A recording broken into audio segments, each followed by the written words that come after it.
வேங்கை வாசலில் பட்டியலினத்தை சார்ந்த மக்கள் குடிக்கின்ற குடிநீரில் மலம் கலந்த விஷயத்தை தொடங்கி இன்றைக்கு வரைக்கும் தமிழ்நாட்டில் பட்டியலினத்தவர்கள் மேலான தாக்குதல், பெண்கள் மீதான குற்றங்கள் அதிகரிப்பு, லாக்அப் மரணங்கள் என்று தமிழகம் சட்டம் ஒழுங்கை முழுமையாக இழந்திருக்கக்கூடிய சூழ்நிலைக்கு சென்று கொண்டிருக்கிறது.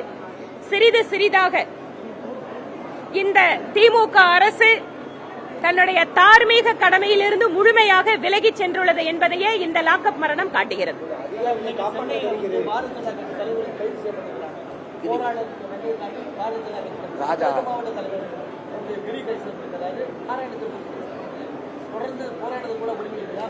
போராடுறதுக்கு உரிமை இல்லைங்க தமிழ்நாட்டில். இது இப்போ இல்ல.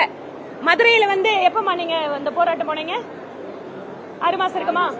6 மாசத்துக்கு முன்னாடி மகளிர் அணி சார்பில் மதுரையில மிகப்பெரிய ஒரு போராட்டம் அப்படிங்கிறது எதிர்கட்சிகள், அரசியல் கட்சிகள், அமைப்புகள் தங்களுடைய ஜனநாயக கடமை அது.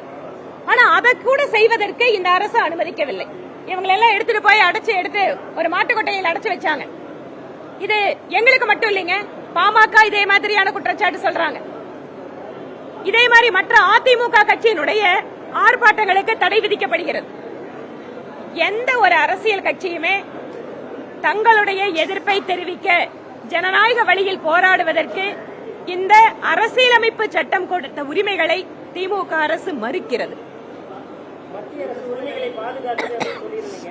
ஆனா ஆளுகின்ற திமுக மாநிலத்தில் தமிழகத்துக்கான உரிமைகள் மறுக்கிறாங்க. மத்திய அரசு நிதி வழங்குறதுல நிதி திணிப்பு, பல்வேறு குற்றச்சாட்டுகளை வச்சு இப்போ ஓரணியில் தமிழ்நாடு அப்படிங்கிற ஒரு முன்னெடுப்பு எடுத்துக்கிறாங்க. இது தொடர்ச்சியாக திராவிட முன்னேற்ற கழகத்தினுடைய அரசியலுக்காக நிதி வழங்கல. ஹிந்தி திணிப்பு யார் இருக்கு? யார் சொன்னாங்க ஹிந்தி கத்துக்கணும்னு? எங்காவது நீங்க எல்லாம் ஊடகத்தில் இருக்கீங்களா, பாத்தீங்களா? மத்திய அரசு கட்டாயம் தமிழ் மக்கள் ஹிந்தி கத்துக்கணும்னு எங்காவது சொல்லி இருக்கா? எந்த விஷயத்திலும் உண்மையே இருக்காதுங்க. திமுகவினுடைய ஒரு மிகப்பெரிய பிரச்சார யுக்தியே என்னன்னு கேட்டா, இல்லாத ஒரு விஷயத்தை மக்கள் கிட்ட பரப்புறது, மத்திய அரசு மேல எப்படியாவது ஒரு கோபம் வர வைக்க முடியுமான்னு முயற்சி பண்றது, தங்களோட தவறுகளை எல்லாம் மறைக்கிறதுக்காக மோடியை பாரு, டெல்லியை பாரு, ஹிந்தியை பாரு, இதேதான் இவங்களோட வழக்கம்.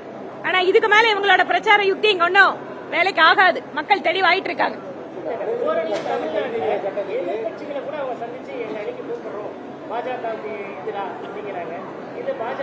அவங்க அணியில் இருக்கிறத முதல்ல காப்பாற்ற சொல்லுங்க, அப்புறம் அவங்க எதிர்கட்சிக்கு வரட்டும்.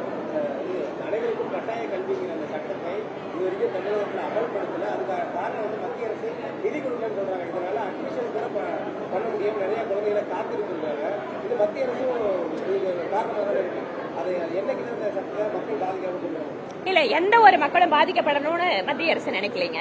நீங்க கல்வி நிதி ஆகட்டும், அல்லது நம்மளோட மெட்ரோ ரயில் திட்டங்களுக்கான நிதி ஆகட்டும், இல்ல 100 நாள் வேலைக்காகட்டும், எந்த இடத்துல சிக்கல் வருதுன்னா கேட்கிற டாக்குமெண்ட்டை ஒரே நேரத்தில் கொடுக்க மாட்டாங்க.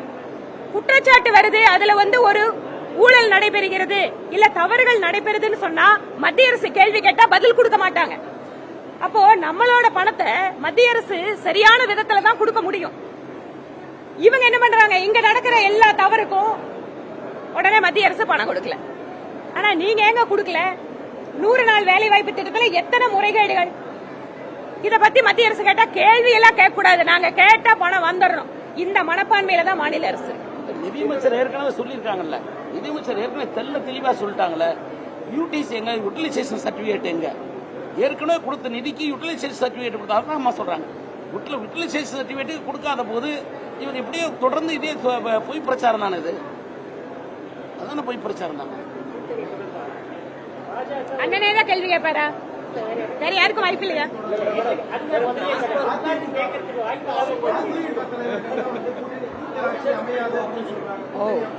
என்னங்க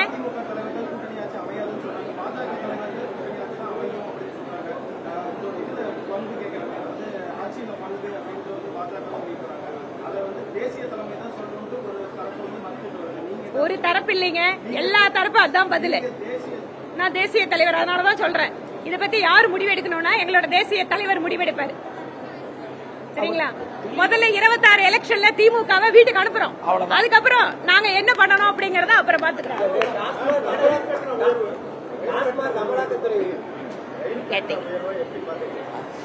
ரயில் கட்டண உயர்வு நீண்ட காலம் இருந்தது. அது வந்து இப்ப எத்தனை கிலோமீட்டருக்கு பைசா வாங்கினா 5 பைசா. நம்ம ரயில்வே துறையில இன்னைக்கு எத்தனை மாற்றம் வந்துட்டு இருக்கு. வந்தே பாரத் ரயில்வே ஸ்டேஷன் எவ்வளவு கிளீனா இருக்கு.